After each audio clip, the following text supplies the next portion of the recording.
नमस्कार, मैं हूँ Deepali Mishra, dietitian, Noble multi speciality hospital Misrod से।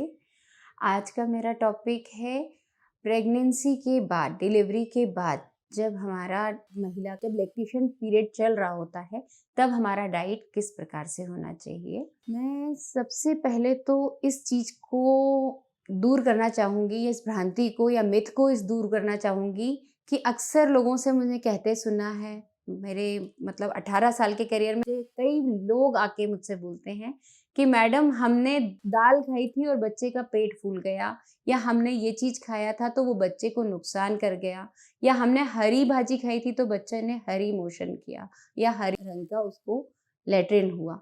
तो ये सबसे बड़ा मिथ है, ऐसा नहीं होता है। हम जो खाना खाते हैं वो पूरी तरीके से हमारे शरीर में डाइजेशन होता है, उसका मेटाबॉलिज्म एनाबॉलिज्म होता है। उसके बाद वो खाना प्रोसेस होके हमारा मिल्क सिक्रीशन होता है। हाँ, ये बात बहुत सही है कि जो हम खाते हैं उसी से हमारा मिल्क फॉर्मेशन होता है, लेकिन वो सीधा-सीधा हमारे बच्चे के पेट में नहीं जाता है। तो इसका मतलब है कि उसको ऐसा नहीं है कि हमें डरने की ज़रूरत है, या ये तो कोइंसिडेंस होता है कि सपोज़ हमने कभी जैसे हमारे साथ भी होता है कि हम कोई खाना खाते हैं और कुछ खा के हमें वोमिट हो जाता है, तो ये ज़रूरी नहीं हम उस फूड ग्रुप को नहीं ब्लेम लगा सकते हैं कि उसको खाने से हमें वोमिट हो गई। वो हमारे अंदर जो एसिड सिक्रीशन था, अगर हम रोटी खाएँगे तो उस टाइम रोटी की वोमिट होगी, अगर हम दलिया खाएँगे तो भी वो दलिया में वोमिट होगा। तो हम दलिया या रोटी को हम ब्लेम नहीं कर सकते हैं कि हमें इसके कारण या इसको खाने से वोमिट हुआ। ऐसे ही हमने जो खाया था, बच्चे का पेट फूलना था, वो कोई और रीज़न्स होते हैं, बच्चा डाइजेशन में वीक होता है, या उसको एसिडिटी होती है, या वो सो जाता है काफ़ी टाइम तक, उसने फीड नहीं किया होगा, तो वो उसके उस टाइप के फैक्टर्स या रीज़न रहते हैं। बच्चे को सीधे डायरेक्ट हमारा फूड ऐसे नहीं लगता है कि हमने दाल खाई तो बच्चे को दाल का प्रोटीन चला गया, हमने हरी भाजी खाई तो उसको सारे विटामिन्स मिल गए, हमने फ्रूट्स खाया तो विटामिन और मिनरल सारे बॉडी में बच्चे के पहुंच गए, ऐसा नहीं होता है। हाँ, ये है कि माँ जब अच्छा और सुपोषित खाना खाती है तो सारे न्यूट्रिएंट्स बॉडी में रहते हैं, और वो सारे न्यूट्रिएंट्स से माँ का दूध अच्छा बनता है और बच्चा पोषित होता है। एक और मिथ थोड़ा सा क्लियर करना चाहती हूँ कि फैट के कंटेंट के बारे में अक्सर लोग कहते हैं कि दूध में घी डाल के पियो, बहुत ताकत की ज़रूरत है, बहुत ज़्यादा आपको फैटी फूड खाने की ज़रूरत नहीं है, आपकी फ़ैट की रिक्वायरमेंट उतनी ही होती है जितनी नॉर्मल पर्सन की होती है। कैलोरी वाइज़ ज़रूर मैं ये कहूँगी कि जो नॉर्मल महिला होती है, जैसे जब प्रेगनेंसी से बिफ़ोर प्रेगनेंसी उसका जो डाइट रहता है, उससे प्रेगनेंसी में 300 कैलोरी अपन बढ़ाते हैं, 300 कैलोरी बढ़ाते हैं प्रेगनेंसी में। प्रेगनेंसी के बाद जो प्रेगनेंसी में डाइट चल रही होती है, उसका 200 या 300 अकॉर्डिंग टू रिक्वायरमेंट हम लैक्टेशन पीरियड में बढ़ाते हैं। तो लगभग आपका बिफोर प्रेगनेंसी जो डाइट चल रहा था, 500-600 कैलोरी प्लस में जानी चाहिए, जो हम डिलीवरी के बाद लेते हैं। अक्सर लोगों का वो रहता है कि हमें डिलीवरी के बाद बहुत मोटी हो गई, फैटी हो गई हूँ, अब मुझसे नहीं आ रहा है। उसका रीज़न ही यही होता है कि हम घी में तले हुए बहुत ज़्यादा मेवा और घी का उपयोग बहुत ज़्यादा करते हैं, जिससे हमारे शरीर फैल जाता है और मोटा हो जाता है। प्रेगनेंसी के बाद डाइट बहुत ज़्यादा बैलेंस्ड होना ज़रूरी होता है, क्योंकि उस टाइम हमारी खुद की बॉडी भी रिपेयरिंग सिस्टम में चल रही होती है, चाहे डिलीवरी आपकी सिज़ेरियन हो या नॉर्मल हो। हमारी बॉडी में बहुत सारे चेंजेस आ चुके होते हैं और बॉडी वापस अपने आप को रिपेयर करने में लगी रहती है, पूर्ववत कंडीशन में आने की कोशिश करने लगती है। तो उसे ऐसे एलिमेंट्स चाहिए होते हैं जिससे वो अपनी बॉडी में पूरे सुधार करके वापस से उसी प्रोसेस पे, उसी ड्यूरेशन में जब हमारे शरीर में मतलब बिफोर प्रेगनेंसी वाली स्थिति थी, उसमें आने के लिए पूरी प्रोसेस स्टार्ट हो जाती है। उस टाइम पे बॉडी में सबसे ज़्यादा रिक्वायरमेंट होती है आयरन की, प्रोटीन की, विटामिन्स की, मिनरल्स की। तो आपको डाइट में पूरे इन सब चीज़ों का समावेश होना बहुत ज़्यादा ज़रूरी है।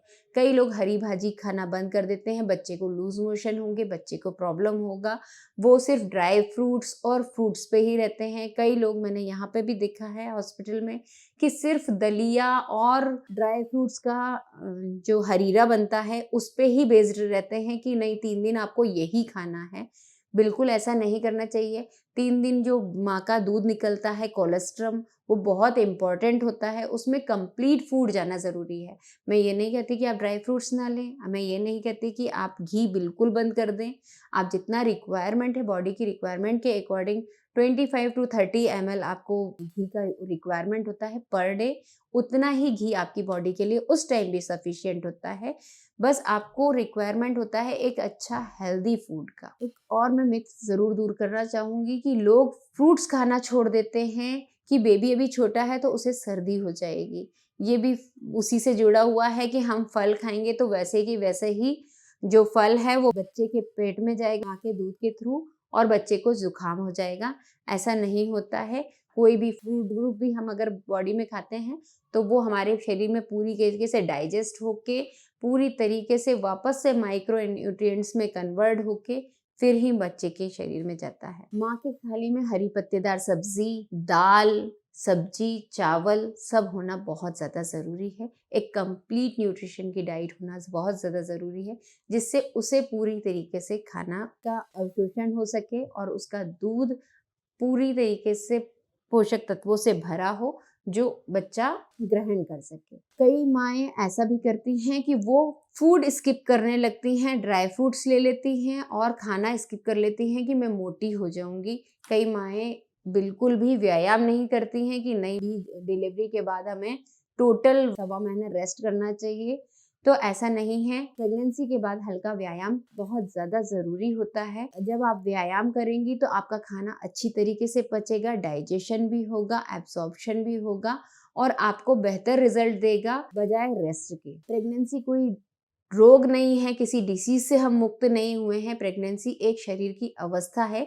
जब हम एक अवस्था से दूसरी अवस्था में चेंज किया, फिर दूसरी अवस्था से हम लैक्टेशन में तीसरी अवस्था में आ जाते हैं और फिर बॉडी वापस से हमारी रिपेयर होके पूर्व अवस्था में आ जाती है। ये अवस्थाओं का चेंज होना है, ये कोई बीमारी नहीं है कि इसमें रेस्ट की बहुत ज़्यादा ज़रूरत है या हमारी बॉडी बहुत ज़्यादा अनबैलेंस्ड हो गई है। इसमें बैलेंस न्यूट्रिशन लीजिए, जो आप खाना पहले से खा रहे थे वो आपको लेना बहुत ज़रूरी है। हरी पत्तेदार सब्जियों का लेना ज़रूरी है, फ्रूट जूसेस का लेना ज़रूरी है। अगर आपका वेट बढ़ा हुआ है या प्रेगनेंसी के ड्यूरेशन में आपने वेट बहुत ज़्यादा गेन किया है, तो जूसेस को छोड़ के आप फ्रूट्स लीजिए। दिन भर में 100 से 200 ग्राम फ्रूट आपके शरीर में जाना बहुत ज़्यादा ज़रूरी है। खाना खाने के बाद गुड़ या थोड़ा-सा लड्डू या लड्डू का आधा भाग आप ले सकते हैं, जो ड्राई फ्रूट से बने हुए लड्डू हैं। वो आपके लिए बहुत ज़्यादा बेनिफिशियल होते हैं क्योंकि आयरन कंटेंट भी होता है। ड्राई फ्रूट्स आप रोस्टेड करके लें बजाय तलने के, तो ये आपके लिए और ज़्यादा बेनिफिशियल रहेंगे क्योंकि आपको ओमेगा 3, ओमेगा 6 फैटी एसिड्स बहुत ज़्यादा रिक्वायरमेंट होती है। तो बादाम है, अखरोट है, अगर आप नॉन वेजिटेरियन हैं तो फिश है, एग लेते हैं तो एग है।